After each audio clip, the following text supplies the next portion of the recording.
ফিরে এলাম বিরতির পরে। আমাদের সঙ্গে আজকে বই আড্ডা লিখার চা অনুষ্ঠানে রয়েছেন লেখিকা অ্যাক্টিভিস্ট গৌরী ধর্মপালের কন্যা রোহিণী ধর্মপাল। রোহিণী, আমাদের জানতে ইচ্ছে করে এই যে ধর্মপাল আপনার পদবিটা, রোহিণী ধর্মপাল, আপনার মা ছিলেন গৌরী ধর্মপাল, প্রখ্যাত শিশু সাহিত্যিক। এই ধর্মপাল পদবিটা কি? আসলে মানে আপনার কি বৌদ্ধ? এরকম প্রশ্ন একেবারেই নয়, যদিও এটা বৌদ্ধ হিসেবেও শুনেছি, গোপাল ধর্মপাল হিসেবেও আমরা শুনি অনেক সময় যে আপনারা কি সেই বংশের গোপাল ধর্মপাল।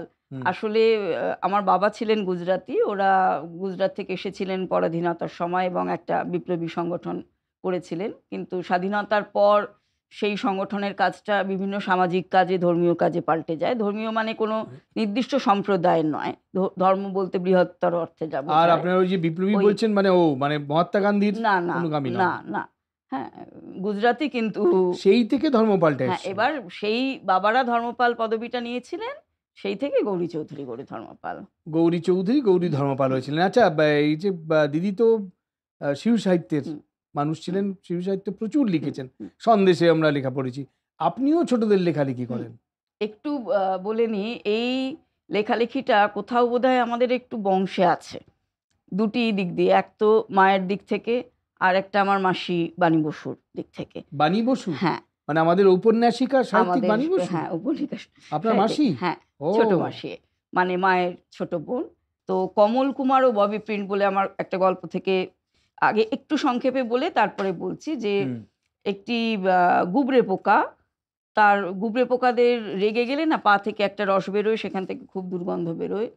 তো সেই গুবরে পোকাটি আত্মসন্ধানে বেরিয়েছে, আত্মনুসন্ধানে, যে কেন এরকম সবাই আমাদের গুবরে বলে নাম দিয়েছে, কেন আমাদের সবাই ঘেন্না করে কেন। তো সেই জন্য ও পুঁটুলি মেধে বেরিয়ে পড়েছে আর কি, করে একটা কোনো ছাদে ফুলে এসে বসেছে।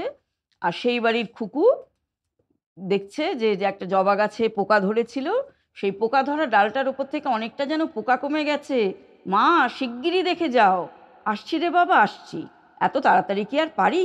আর আজ যে তুমি এত সকালে আবার ছাদ বাগানে, কি ব্যাপার?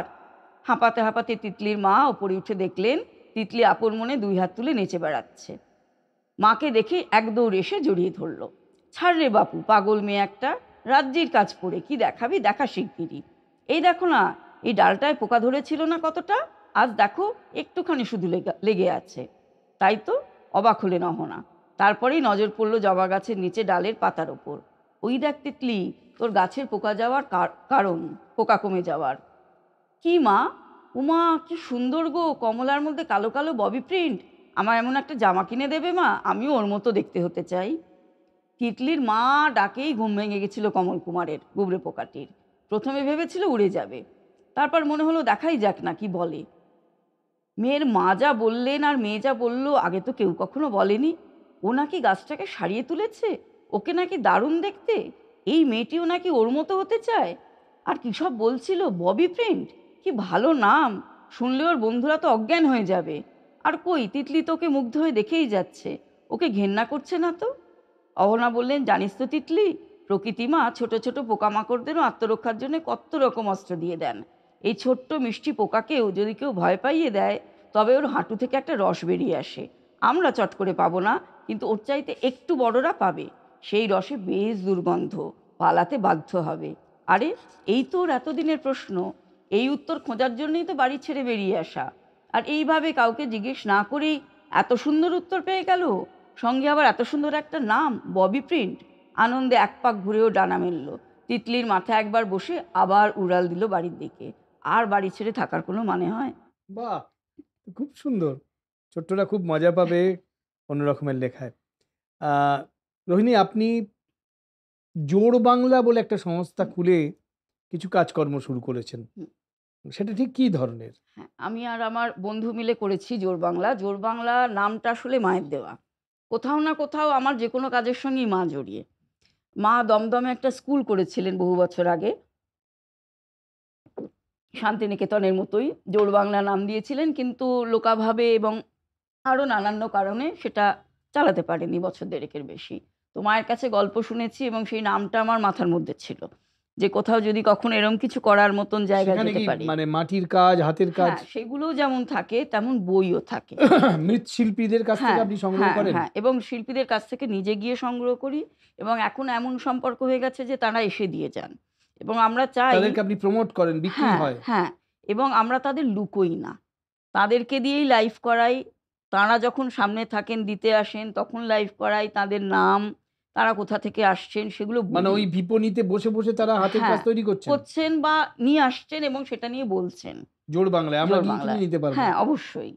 এবং সেখানে যেমন বইপত্রও আমরা খানিক রেখেছি, এবং বিভিন্ন শিল্প চর্চাও হয়। সাহিত্য তো শিল্পের মধ্যেই। সে একদম তরুণ সাহিত্যিক যারা ২৪, ২৫, ২৬ এই বয়সের, হয়তো কোনো একটি বই বেরিয়েছে বা বই বেরোয়নি, লেখালেখি ভালোবাসে।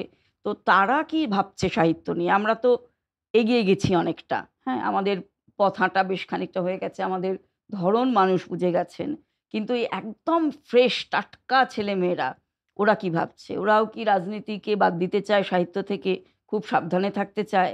আপোসের পথে হাঁটতে চায়? গদ্যকে বেশি বেছে নিতে চায়, না কবিতাকেও সঙ্গে রাখতে চাইছে? মানে আপনি শুধু নিজের কথাটাই ভাবছেন না, জোড় বাংলা না। আপনাকে সবাইকে নিয়ে থাকার হ্যাঁ, কথা। একদম। একেবারে শেষে চলে হ্যাঁ। এসেছি। সেখানে একটা কি হৈমবতী ঘোলের কথা শুনি, ব্যাপারটা কি? আমরা ওই হৈমবতীটা কোল্ড কফি, মহাশ্বেতা হচ্ছে ঘোল। মহাশ্বেতা ঘোল? হ্যাঁ, গন্ধরাজ ঘোল। মানে প্রথম সেগুলোও বিক্রি হয়? মানে সেগুলো সেখানে আমরা তৈরি খেতে করে পারি? বিক্রি হয়। হ্যাঁ, আর লালিমা পাল হচ্ছে তরমুজের শরবত। হ্যাঁ, তরমুজের শরবত? হ্যাঁ। তার নাম দিয়েছেন লালিমা পাল। মানে মুশকিল হচ্ছে সাহিত্য না জানলে এই মজাগুলো টের পাবেন না অনেকেই। কিন্তু মানে আমরা চেয়েছি সবকিছুতেই যেন একটা ওই ধরনের বেশ। ছোঁয়া থাকে। রোহিণী ধর্মপাল একেবারে শেষকালে তার একটি আকর্ষণীয় ব্যাপার আমরা জানতে পারলাম। এমন একটি বইয়ের দোকান, সেখানে মৃৎশিল্পীরা এসে কাজ করছেন, কিনতে পাওয়া যাচ্ছে, এবং সেখানে কোল্ড কফির নাম হৈমবতী, ঘোলের নাম, মহাশ্বেতা আর একটা আর লালিমা লালিমা পাল পাল। হচ্ছেন তরমুজের হুম। শরবত। তো সুতরাং হৈমবতী বা লালিমা পালের সন্ধানে জোড় বাংলা একদিন পা রাখলে হয়। আপনি অনেকক্ষণ সময় দিয়েছেন। নমস্কার জানাই, আমার খুব কৃতজ্ঞতা। ভাল লাগলো। কারণ সব কথাকেই মোটামুটি একটু ছুঁয়ে গেছেন আপনি।